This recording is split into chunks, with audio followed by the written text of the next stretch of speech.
Welcome to Boson Buzz, where we dive into the coolest scientific ideas and breakthroughs shaping tomorrow's world. The oceans on our planet are often called Earth's last frontier. More than 80% of the ocean floor remains unmapped and unexplored. It's not that we're uninterested, it's that the deep sea is one of the most hostile environments to explore. We're talking about places with crushing pressures, pitch-black darkness, and near-freezing temperatures. The lowest point of any ocean, the Challenger Deep in the Mariana Trench, lies about 35,827 feet beneath the surface. That's roughly 10.9 kilometers straight down.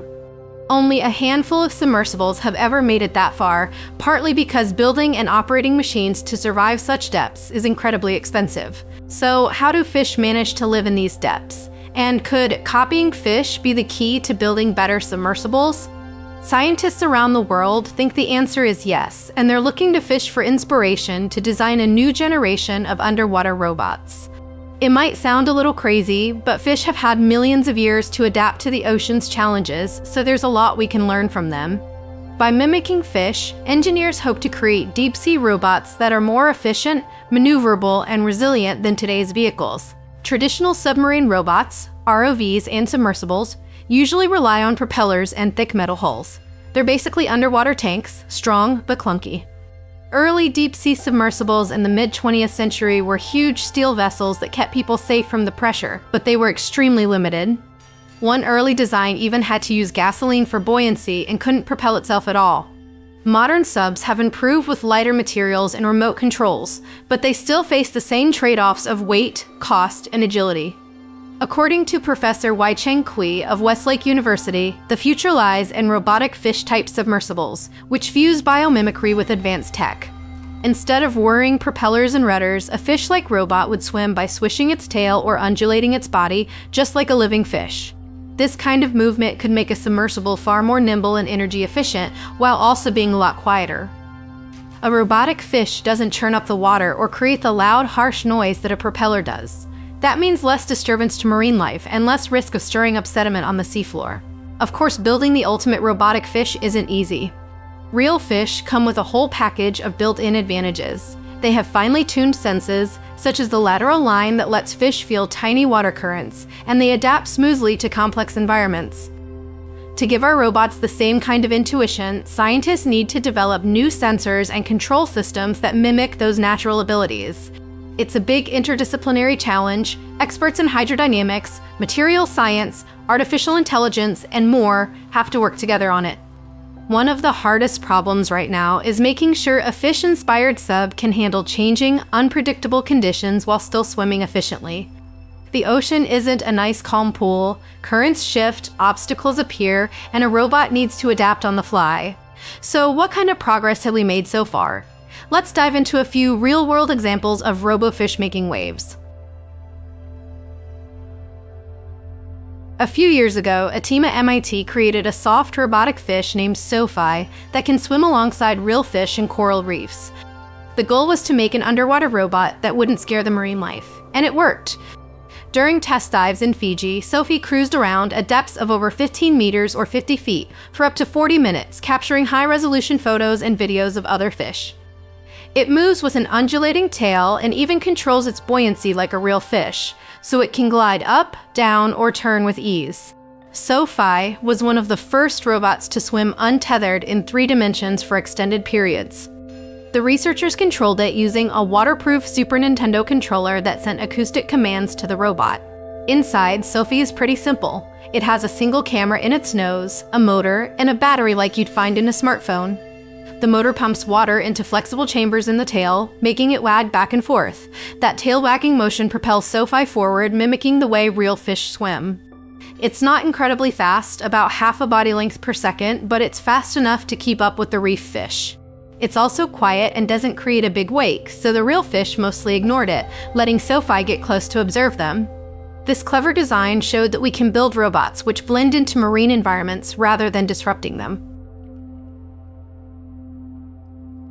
In 2021, scientists in China took the fish mimicry idea to unprecedented depths.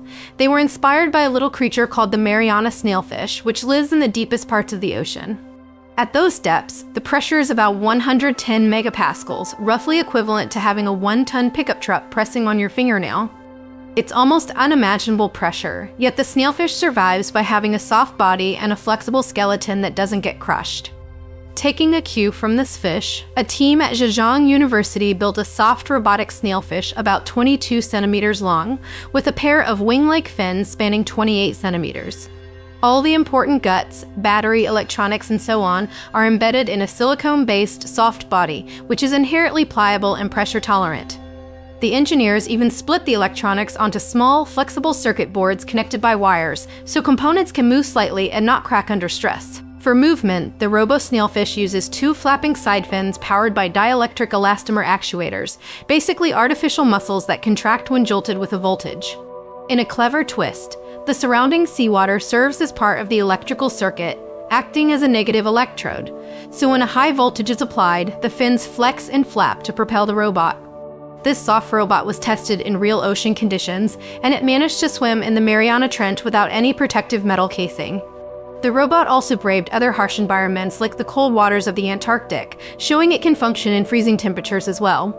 This was a major breakthrough, a self-powered, untethered robot fish operating at 10,900 meters down, the very bottom of the ocean. The team reported that their design opens up a new way to explore the deep sea without needing massive steel pressure vessels. One researcher explained that their aim is to build small, flexible, intelligent deep-sea robots to reduce the cost and difficulty of exploring these extreme depths. In 2022, scientists at Sichuan University developed a mini robot fish that eats microplastics. This little swimmer is only 1.3 centimeters long and made of a soft, flexible polyurethane material. It can swim around and latch onto free-floating microplastic particles to collect them. The team controls the robot with a near-infrared laser beam. The light makes the fish flap its tail and wiggle so they can guide it through the water. The tiny robot is also safe for other animals. If a real fish swallows it, the bot's body is biocompatible and would just dissolve harmlessly inside the fish. Despite its size, it can zip around at about 2.7 body lengths per second, and if it gets torn, it can even self-heal and keep swimming. The ultimate vision is to have swarms of these little cleaners patrolling polluted waters, gobbling up microplastics, and monitoring water quality in real time. It's a brilliant example of how mimicking fish, in this case, a fish's agility in water, can lead to high-tech solutions for real-world problems. With all these advances, researchers are now aiming to build bigger and more capable fish-inspired submersibles. A team at Westlake University in China has developed a prototype called Sea Guru 1, a biomimetic robot sub intended for practical use. Unlike many previous robotic fish that were just laboratory demos, Sea Guru 1 is meant to be a stepping stone toward usable deep-sea vehicles. The team already has plans for a Sea Guru 2, which will work at similar depths but with improved performance, and eventually a Sea Guru 3 that could operate at full ocean depth. The goal isn't to make just one cool robot, it's to kickstart a whole new generation of submersible technology. If these biomimetic subs reach their potential, the impact would be huge. For example, fish-like robots could move gracefully through shipwrecks or coral reefs without scraping or scaring anything. They might assist in rescue operations, inspect undersea cables or oil rigs, or carry tourists on underwater cruises, all with lower noise and cost than today's machines. The ocean is vast and largely uncharted, but fleets of robotic fish could help map it, study its creatures, and protect its ecosystems. The idea of copying fish to explore the ocean isn't science fiction. It's happening right now. From soft robots that conquer the deepest depths to tiny ones cleaning up our seas, robotic fish are already proving their worth. The future of ocean exploration might just belong to these high-tech fish. If you found this as fascinating as I did, do me a huge favor and hit that like button. Share this video with anyone who loves science or just cool futuristic tech. And of course, if you want to stay updated on this and other amazing breakthroughs, make sure you subscribe to the channel. Thanks for watching, and I'll see you in the next one.